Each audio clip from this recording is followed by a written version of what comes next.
Commencez par vous mettre à l'aise.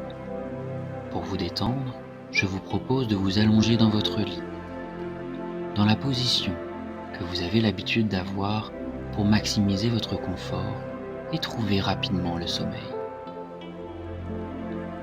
Pour ne pas avoir froid pendant cette méditation, je vous suggère de vous couvrir.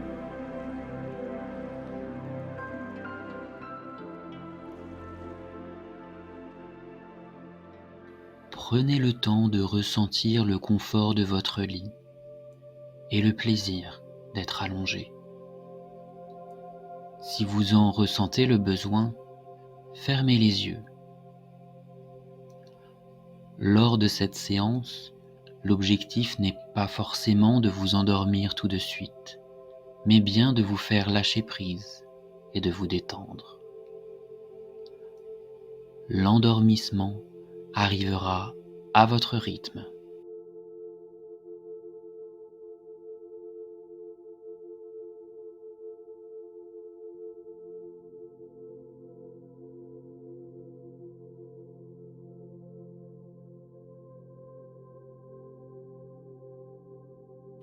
Maintenant que vous êtes confortablement installé, laissez-vous transporter par cette histoire sans vous préoccuper du monde qui vous entoure.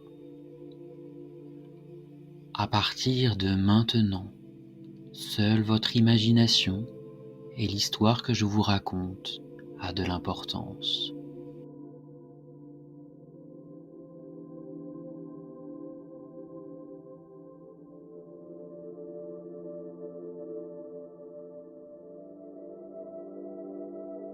Un meunier ne laissa pour tout bien à 3 enfants qu'il avait que son moulin, son âne et son chat. Les partages furent bientôt faits. Ni le notaire, ni le procureur n'y furent point appelés. Ils eurent bientôt mangé tout le pauvre patrimoine. L'aîné eut le moulin, le second eut l'âne, et le plus jeune n'eut que le chat. Ce dernier ne pouvait se consoler d'avoir un si pauvre lot. Mes frères, disait-il, pourront gagner leur vie honnêtement en se mettant ensemble. Pour moi, lorsque j'aurai mangé mon chat et que je me serai fait un manchon de sa peau, il faudra que je meure de faim.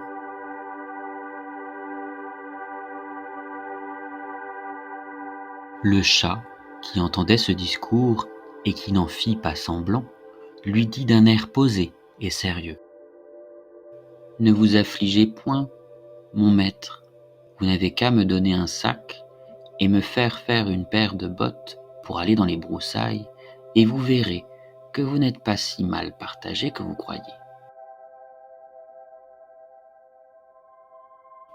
Quoique le maître du chat ne fît pas garfond là-dessus, il lui avait fait faire tant de tours de souplesse pour prendre des rats et des souris, comme quand il se pendait par les pieds ou qu'il se cachait dans la farine pour faire le mort, qu'il ne désespéra pas d'en être secouru dans sa misère.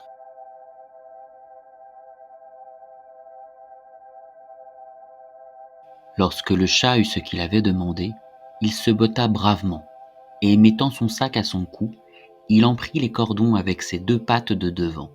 Il s'en alla dans une garenne où il y avait grand nombre de lapins. Il mit du son et des lacerons dans son sac, et, s'étendant, comme s'il eût été mort, il attendit que quelques jeunes lapins, peu instruits, encore des ruses de ce monde, vint se fourrer dans son sac pour manger ce qu'il y avait mis. À peine fut-il couché qu'il eut contentement. Un jeune étourdi de lapin entra dans son sac, et le maître chat, tirant aussitôt les cordons, le prit et le tua sans miséricorde. Tout glorieux de sa proie, il s'en alla chez le roi et demanda à lui parler.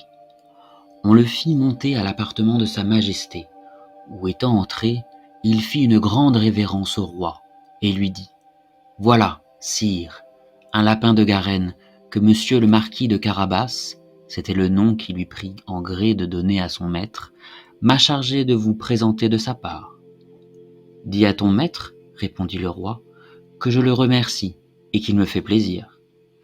Une autre fois, il alla se cacher dans un blé, tenant toujours son sac ouvert, et lorsque 2 perdrix y furent entrées, il tira les cordons et les prit toutes 2.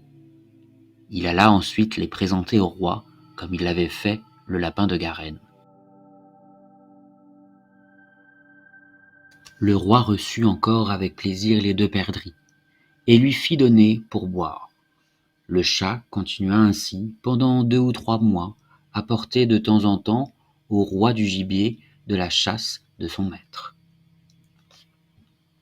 Un jour, il sut que le roi devait aller à la promenade sur le bord de la rivière avec sa fille, la plus belle princesse du monde. Il dit à son maître : « Si vous voulez suivre mon conseil, votre fortune est faite.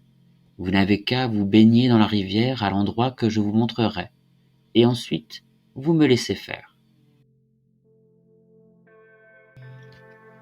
Le marquis de Carabas fit ce que son chat lui conseillait, sans savoir à quoi cela serait bon. Dans le temps qu'il se baignait, le roi vint à passer, et le chat se mit à crier de toute sa force : « Au secours, au secours, voilà monsieur le marquis de Carabas qui se noie. »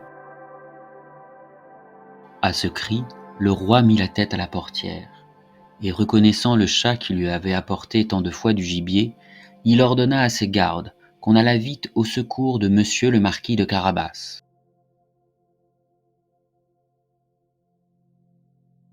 Pendant qu'on retira le pauvre marquis de la rivière, le chat s'approcha du carrosse et dit au roi que dans le temps que son maître se baignait, il était venu des voleurs qui avaient emporté ses habits. Quoiqu'il eût crié aux voleurs de toute sa force, le drôle les avait cachés sous une grosse pierre. Le roi ordonna aussitôt aux officiers de sa garde-robe d'aller quérir un des plus beaux habits pour monsieur le marquis de Carabas. Le roi lui fit 1000 caresses, et comme les beaux habits qu'on venait de lui donner révélaient sa bonne mine, car il était beau et bien fait dans sa personne, la fille du roi le trouva fort à son gré, et le marquis de Carabas ne lui eut pas jeté 2 ou 3 regards fort respectueux et un peu tendres, qu'elle en devint amoureuse à la folie. Le roi voulut qu'il montât dans son carrosse et qu'il fût de la promenade. Le chat, ravi de voir que son dessein commençait à réussir, prit les devants, et ayant rencontré des paysans qui fauchaient un pré, il leur dit : « Bonnes gens qui fauchez, si vous ne dites au roi que le pré que vous fauchez appartient à monsieur le marquis de Carabas, vous serez hachés menus, comme chair à pâté. » Le roi ne manqua pas à demander aux faucheurs à qui était ce pré qu'ils fauchaient.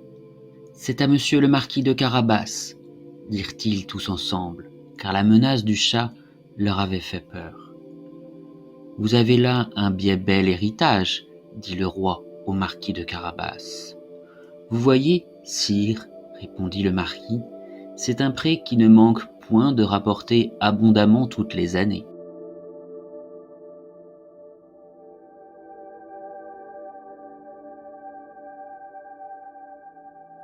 Le maître chat, qui allait toujours devant, rencontra des moissonneurs et leur dit : « Bonnes gens qui moissonnez, si vous ne dites pas que ces blés appartiennent à monsieur le marquis de Carabas, vous serez tous hachés menus, comme chair à pâté. » Le roi, qui passa un moment après, voulut savoir à qui appartenaient tous ces blés qu'il voyait.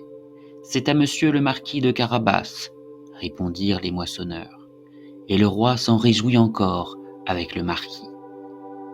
Le chat, qui allait devant le carrosse, disait toujours la même chose à tous ceux qu'il rencontrait, et le roi était étonné des grands biens de monsieur le marquis de Carabas. Le maître chat arriva enfin dans un beau château, dont le maître était un ogre, le plus riche qu'on avait jamais vu, car toutes les terres par là où le roi avait passé étaient de la dépendance de ce château. Le chat, qui eut soin de s'informer qui était cet ogre et ce qu'il savait faire, demanda à lui parler. Disait qu'il n'avait pas voulu passer si près de son château sans avoir l'honneur de lui faire la révérence.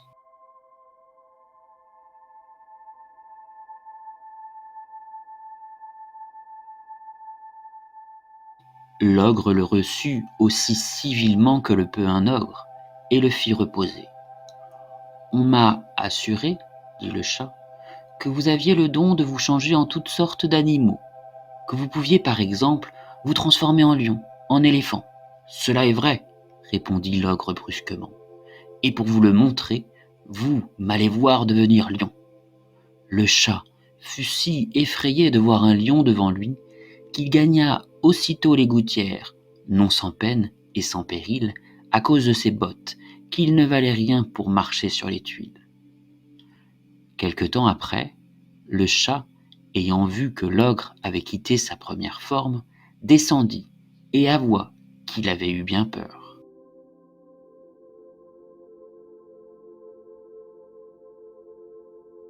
On m'a assuré encore, dit le chat, mais je ne saurais le croire, que vous aviez aussi le pouvoir de prendre la forme des plus petits animaux, par exemple, de vous changer en un rat, en une souris.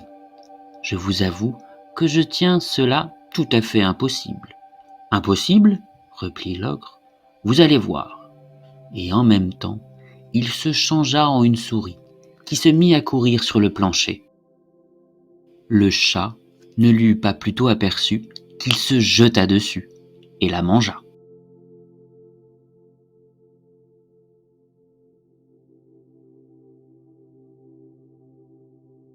Cependant le roi, qui vit en passant le beau château de l'ogre, voulut entrer dedans. Le chat, qui entendit le bruit du carrosse qui passait le pont-levis, courut au-devant et dit au roi : « Votre Majesté, sois la bienvenue dans ce château de Monsieur le marquis de Carabas. » « Comment ? Monsieur le marquis ? s'écria le roi. « Ce château est encore à vous ? Il ne se peut rien de plus beau que cette cour et que tous ces bâtiments qui l'environnent. Voyons-les dedans, s'il vous plaît. »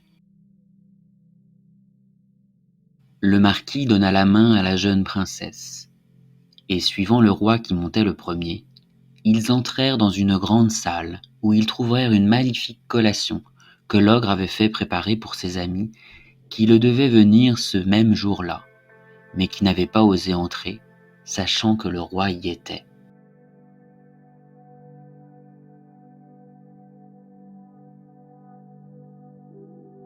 Le roi, charmé des bonnes qualités de monsieur le marquis de Carabas, de même que sa fille qui en était folle, et voyant les grands biens qu'il possédait, lui dit, après avoir bu 5 ou 6 coups : « Il ne tiendra qu'à vous, monsieur le marquis, que vous ne soyez mon gendre. » Le marquis faisait de grandes révérences, accepta l'honneur que lui faisait le roi, et dès le même jour épousa la princesse. Le chat devint grand seigneur, et ne courut plus après les souris que pour se divertir.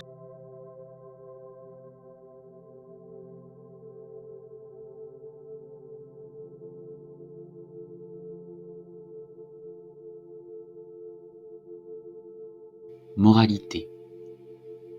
Quelque grand que soit l'avantage de jouir d'un riche héritage, venant à nous de père en fils, aux jeunes gens pour l'ordinaire, l'industrie et le savoir-faire valent mieux que les biens acquis. Autre moralité. Si le fils d'un meunier avec tant de vitesse gagne le cœur d'une princesse, et s'en fait regarder avec des yeux mourants, c'est que l'habit, la mine et la jeunesse, pour inspirer de la tendresse, n'en sont pas des moyens toujours indifférents.